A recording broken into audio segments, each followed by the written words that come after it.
Hello everyone, welcome back to SRG study. स्वागत है आप सभी का एक बार फिर से आपके अपने यूट्यूब चैनल SRG स्टडी में। सो फ्रेंड्स, आज के इस वीडियो में हम लोग पढ़ने वाले हैं क्लास 9th का NCERT क्षितिज से चैप्टर नंबर 2 है। राहुल सांकृत्यायन द्वारा एक यात्रा वृत्तांत लिखा गया है जिसका नाम है लहासा की ओर। इस वीडियो में हम लोग इस चैप्टर के जो महत्वपूर्ण प्रश्न है, अभ्यास है, उसको सॉल्व करने वाले हैं। यदि आप चैनल पर नए हैं तो चैनल को सब्सक्राइब कर लीजिएगा। अगर आपको वीडियो पसंद आएगी तो उसको लाइक करिएगा और ज़्यादा से ज़्यादा शेयर करिएगा।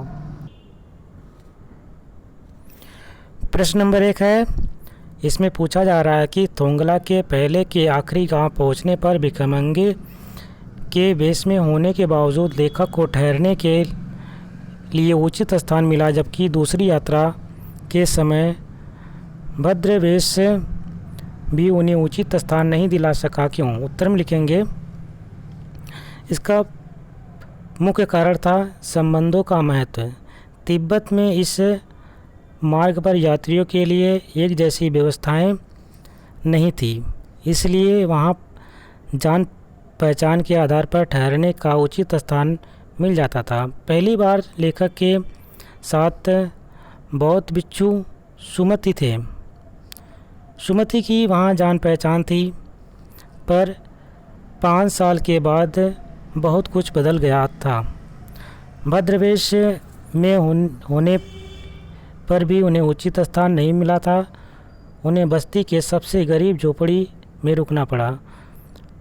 यह सब उस समय के लोगों की मनोवृत्ति में बदलाव के कारण ही हुआ होगा। वहाँ के लोग शाम होते ही छंड पी करके होश खो देते और सुमति भी साथ नहीं थे। क्वेश्चन नंबर 2 है, उस समय के तिब्बत में हथियार का कानून न रहने के कारण यात्रियों को किस प्रकार का भय बना रहता था? तो उत्तर में लिखेंगे उस समय तिब्बत के पहाड़ों की यात्रा सुरक्षित नहीं थी। लोगों को डाकुओं का भय बना रहता था। डाकू पहले लोगों को मार देते और फिर देखते कि उनके पास पैसा है या नहीं, तथा तिब्बत में हथियार रखने से संबंधित कोई कानून नहीं था। इस कारण लोग खुलेआम पिस्तौल, बंदूक आदि रखते थे। साथ ही वहाँ अनेक निर्जन स्थान थे जहाँ पुलिस का प्रबंध नहीं था। क्वेश्चन नंबर नेक्स्ट है, लेखक लंगकोर के मार्ग में अपने साथियों के किस कारण बिछड़ गए थे? तो उत्तर में लिखेंगे लेखक लंगकोर के मार्ग में अपने साथियों से 2 कारणों से बिछड़ गए थे। पहला कारण था उनका घोड़ा बहुत सुस्त था। इस वजह से लेखक अपने साथियों से बिछड़ गया और अकेले में रास्ता भूल गया। सेकंड कारण यह था कि वह रास्ता भटक करके 1.5 मील गलत रास्ते पर चले गए थे। उन्हें वहां से वापस आना पड़ा। क्वेश्चन नंबर नेक्स्ट है, लेखक ने शेखर बिहार में सुमति को उनके यजमानों के पास जाने से रोका, परंतु दूसरी बार रोकने का प्रयास क्यों नहीं किया? उत्तर में लिखेंगे लेखक ने शेखर बिहार में सुमति को यजमानों के पास जाने से रोका था, क्योंकि अगर वह जाता तो उसे बहुत वक्त लग जाता और इससे लेखक को 1 सप्ताह तक उसकी प्रतीक्षा करनी पड़ती। परंतु दूसरी बार लेखक ने उसे रोकने का प्रयास इसलिए नहीं किया क्योंकि वे अकेले रह कर के मंदिर में रखी हुई हस्तलिखित पोथियों का अध्ययन करना चाहते थे। क्वेश्चन नंबर 5 है, अपनी यात्रा के दौरान लेखक को किन कठिनाइयों का सामना करना पड़ा? उत्तर में लिखेंगे लेखक को इस यात्रा के दौरान अनेक कठिनाइयों का सामना करना पड़ा। पहला पॉइंट आप लिखेंगे इसमें, जगह जगह रास्ता कठिन था। कठिन तो था ही, साथ में परिवेश भी बिल्कुल नया था। सेकेंड पॉइंट, उनका घोड़ा बहुत सुस्त था। इस वजह से लेखक अपने साथियों से बिछड़ गया और अकेले में रास्ता भूल गया। पॉइंट नंबर 3 है, डाकू जैसे दिखने वाले लोगों से भीख मांगनी पड़ी। चौथा पॉइंट लिखेंगे भिखारियों के वेश में यात्रा करनी पड़ी। और पांचवा पॉइंट लिखेंगे समय से ना पहुंच पाने पर सुमति के गुस्से का सामना करना पड़ा। क्वेश्चन पॉइंट नंबर 6 है तेज धूप में चलना पड़ा। और पॉइंट नंबर 7 है वापस आते समय लेखक को रुकने के लिए उचित स्थान भी मिला था। क्वेश्चन नंबर 6 में पूछा जा रहा है कि प्रस्तुत यात्रा वृत्तांत के आधार पर बताइए कि उस समय तिब्बती समाज कैसा था। उत्तर में लिखेंगे प्रस्तुत यात्रा वृत्तांत के आधार पर उस समय तिब्बती समाज के बारे में पता चलता है कि तिब्बत के समाज में छुआछूत, जाति पाति आदि कुप्रथाएं नहीं थी। सेकंड पॉइंट है सारे प्रबंध की देखभाल कोई भिक्षु करता था। वह भिक्षु जागीर के लोगों में राजा के समान सम्मान पाता था। उस समय तिब्बत की औरतें पर्दा नहीं करती थी। उस समय तिब्बती की ज़मीन जगीरदारों में बटी थी, जिसका ज़्यादातर हिस्सा मठों के हाथ में होता था। क्वेश्चन नंबर नेक्स्ट है मैं अब पुस्तकों के भीतर था। नीचे दिए गए विकल्पों में से कौन सा वाक्य इस वाक्य का अर्थ बतलाता है। पहला पॉइंट है लेखक पुस्तकें पढ़ने में रम गया। दूसरा पॉइंट है लेखक पुस्तकों की शेल्फ के भीतर चला गया। तीसरा पॉइंट है लेखक के चारों ओर पुस्तकें ही थी। और चौथा पॉइंट इसमें है पुस्तक में लेखक का परिचय और चित्र छपा था। तो इसका राइट आंसर हो जाएगा ऑप्शन नंबर का बिल्कुल सही है। मैं पुस्तकों के भीतर था, इसका मतलब होता है लेखक पुस्तकें पढ़ने में रम गया था। आगे देखते हैं अगला क्वेश्चन है रचना से। पहला प्रश्न इसमें पूछा जा रहा है क्वेश्चन नंबर 8 सुमति के यजमान और अन्य परिचित लोग लगभग हर गांव में मिले। इस आधार पर आप सुमति के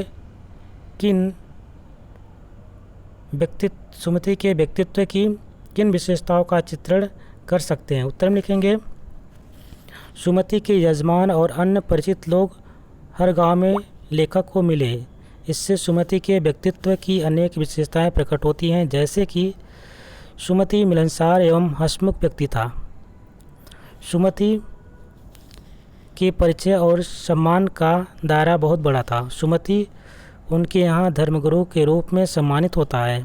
सुमति सबको बोध गया का गंडा प्रदान करता है। लोग गंडे को पाकर के धन्य अनुभव करते हैं। सुमति स्वभाव से सरल, मिलनसार, स्नेही और मृदु रहा होगा, तभी लोग उसे उचित आदर देते होंगे। सुमति बौद्ध धर्म में आस्था रखते थे तथा तिब्बत का अच्छा भौगोलिक ज्ञान रखते थे। क्वेश्चन नंबर नेक्स्ट है इसमें हालांकि उस वक्त मेरा वेश ऐसा नहीं था कि उन्हें कुछ भी ख्याल करना चाहिए। उक्त कथन के अनुसार हमारे आचार व्यवहार के तरीके वेशभूषा के आधार पर तय होते हैं। आपकी समझ से यह उचित है अथवा अनुचित विचार व्यक्त करें। उत्तर में लिखेंगे सामान्यतः लोगों में एक धारणा बन गई है कि पहली बार मिलने वाले व्यक्ति का आकलन उसकी वेशभूषा देखकर किया जाता है। हम अच्छा पहनावा देखकर किसी को अपनाते हैं तो गंदे कपड़े देखकर उन्हें धुतकारते हैं। लेखक भिखमंगों के वेश में यात्रा कर रहा था, इसलिए उसे यह अपेक्षा नहीं थी कि शेखर बिहार का भिक्षु उसे सम्मानपूर्वक अपनाएगा। मेरे विचार से वेशभूषा देखकर व्यवहार करना पूरी तरह ठीक नहीं है। अनेक संत महात्मा और भिक्षु साधारण वस्त्र पहनते हैं, किंतु वे उच्च चरित्र के इंसान होते हैं, पूज्य होते हैं। हम पर पहला प्रभाव वेशभूषा के कारण ही पड़ता है। उसी आधार पर हम भले बुरे की पहचान करते हैं, परंतु अच्छी वेशभूषा में कुत्सित विचार वाले लोग भी होते हैं। गरीब व्यक्ति भी चरित्र में श्रेष्ठ हो सकता है। वेशभूषा सब कुछ नहीं होता है। कीचड़ में खिलने पर भी कमल की अपनी सुंदरता बनाए रखता है। अगला क्वेश्चन है यात्रा वृत्तांत के आधार पर तिब्बती तिब्बत की भौगोलिक स्थिति का शब्द चित्र प्रस्तुत करें। वहाँ की स्थिति अपने आपके राज्य या शहर में से किस प्रकार भिन्न है। उत्तर में लिखेंगे तिब्बत भारत के उत्तर में स्थित है, जो कि नेपाल का पड़ोसी देश है। इसकी सीमा भारत और चीन से लगती है। तिब्बत पहाड़ी प्रदेश है। यह समुद्र तट से 16-17 हज़ार फुट की ऊंचाई पर स्थित है। इसके रास्ते ऊंचे नीचे और बिछड़ हैं। पहाड़ों के अंतिम सिरों और नदियों के मोड़ पर खतरनाक सूने प्रदेश बसे हुए हैं। यहाँ मीलों मील तक कोई आबादी नहीं होती है। एक ओर हिमालय की बर्फीली चोटियाँ दिखाई पड़ती हैं तो दूसरी ओर ऊंचे ऊंचे नंगे पहाड़ खड़े हैं। तीड्री एक विशाल मैदान भाग है जिसके चारों ओर पहाड़ ही पहाड़ है। यहाँ बीच में एक पहाड़ी है जिस पर देवालय स्थित है। देवालय को पत्थरों के ढेर, जानवरों के सींगों और रंग बिरंगे कपड़ों की झाड़ियों से सजाया गया है। क्वेश्चन नंबर नेक्स्ट है आपने किसी भी स्थान की यात्रा अवश्य की होगी। यात्रा के दौरान हुए अनुभव को लिख करके प्रस्तुत करें। तो उत्तर में लिखेंगे ग्रीष्म का अवकाश में इस बार मैंने अपने माता पिता, बहन और 2 मित्रों के साथ देहरादून जाने की योजना बनाई। सबको मेरा प्रस्ताव पसंद आया और हम सब 24 मई को अपनी गाड़ी में बैठ कर के प्रातः 4 बजे देहरादून के लिए रवाना हुए। अभी गाड़ी 25 से 30 किलोमीटर ही चली थी कि अचानक से वह घरघरा कर रुक गई। गाड़ी खराब हो गई थी। आसपास कोई शहर या कस्बा नहीं था। सड़क के दोनों ओर खेत थे। रास्ता सुनसान था। हम सब परेशान हो गए। पिताजी ने उतर कर देखा पर उन्हें भी समझ नहीं आया कि गाड़ी क्यों नहीं चल रही है। हमें वहीं खड़े खड़े 3 घंटे बीत गए। उस सड़क पर आने जाने वाली गाड़ियों को हमने हाथ देखकर रोकने की कोशिश की जिसमें कुछ सहायता प्राप्त की जा सके, परंतु सभी लोग जल्दी में थे। कोई भी हमारी बात सुनने के लिए नहीं रुकना चाहता था। शाम होने जा रही थी कि हम लोगों को भूख और गर्मी के कारण बुरा हाल था। मेरी छोटी बहन तो परेशान होकर रोने लगी। माँ ने मुश्किल से चुप कराया। जब कोई हल नहीं सूझा तो पिताजी ने चाचा जी को फ़ोन किया और अपने साथ मैकेनिक को लेकर आए। तब कहीं जाकर के गाड़ी ठीक हो सकी। इस बीच मेरठ में खाना खरीदा गया और हम लोग रात 12:30 बजे देहरादून पहुंच गए। हमारा पूरा दिन बर्बाद हो गया। अब जब कभी हम लोग गाड़ी में बैठ कर के बाहर जाते हैं तो या कहीं घूमने की योजना बनाते हैं और समस्याओं से भरा दिन बर्बाद याद आता है। क्वेश्चन नंबर 12 है यात्रा वृत्तांत गद्य साहित्य की एक विधा है। अपनी इस पाठ्य पुस्तक में कौन कौन सी विधाएं हैं? प्रस्तुत विधा उनसे किस मायने में अलग है? तो उत्तर में लिखेंगे हम लोग हमारी पाठ्य पुस्तक क्षितिज भाग 1 में निम्नलिखित पाठ और विधाएं हैं। पहला आपका इधर पाठ लिख लीजिएगा, इधर विधा। 2 बैलों की कथा ये आपकी कहानी है। लाशा की ओर ये आपका यात्रा वृत्तांत है। उपभोक्तावादी की संस्कृति ये क्या है? निबंध है। सावले सपनों की याद ये आपका रेखा चित्र है। नाना साहब की पुत्री देवी मैना को भस्म कर दिया गया ये आपका रिपोर्टाज है। प्रेमचंद्र के फटे जूते ये आपका व्यंग है।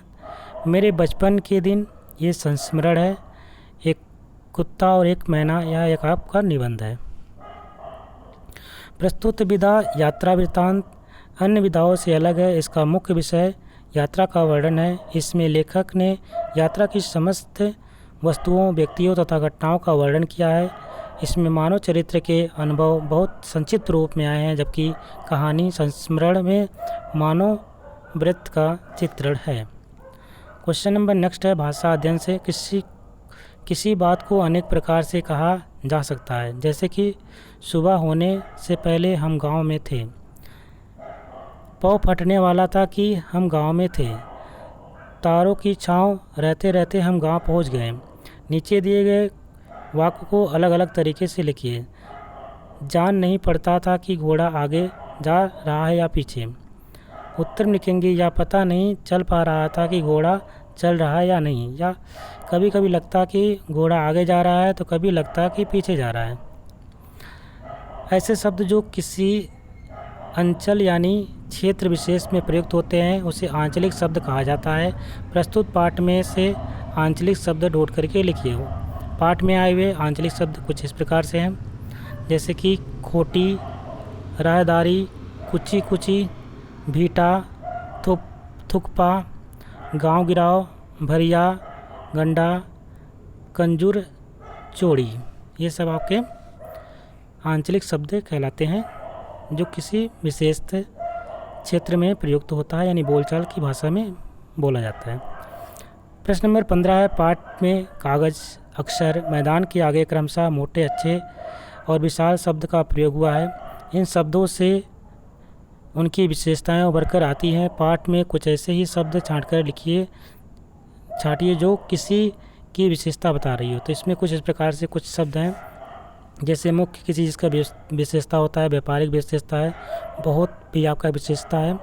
भद्र, चीनी, अच्छी, गरीबी, विकट, निर्जन, हजारों, अगला, कम, रंग बिरंग, मुश्किल, लाल, ठंडा, गर्म, गर्मागर्म, विशाल, छोटी सी, पतली पतली, तेज, कड़ी, छोटे बड़े, मोटे। ये सब आपकी क्या हैं, विशेषताएं हैं। तो इस प्रकार से आपका चैप्टर कंप्लीट होता। आशा करते हैं आपको वीडियो पसंद आई होगी। यदि वीडियो अच्छी लगी इसको लाइक करिएगा, शेयर करिएगा और चैनल पे नए हैं तो चैनल को सब्सक्राइब भी कर लीजिएगा। मिलते हैं एक नई वीडियो में, तब तक के लिए नमस्कार, जय हिंद।